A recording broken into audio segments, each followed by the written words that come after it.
শুভ দুপুর বন্ধুরা।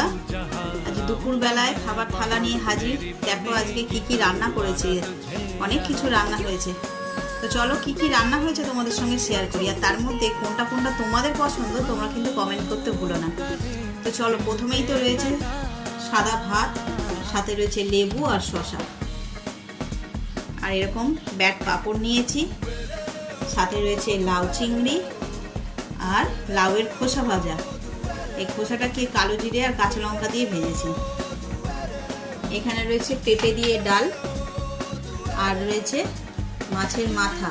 শুধু মাছের মাথা নয়, এটা হচ্ছে ঝোল বানিয়েছিলাম, তো তাতে মাথার পিসটাই আমি নিয়েছি। তো চলো খাওয়া দাওয়া শুরু করা যাক। আজকের মেনুটা কেমন হয়েছে তোমরা কিন্তু কমেন্ট করতে ভুলো না।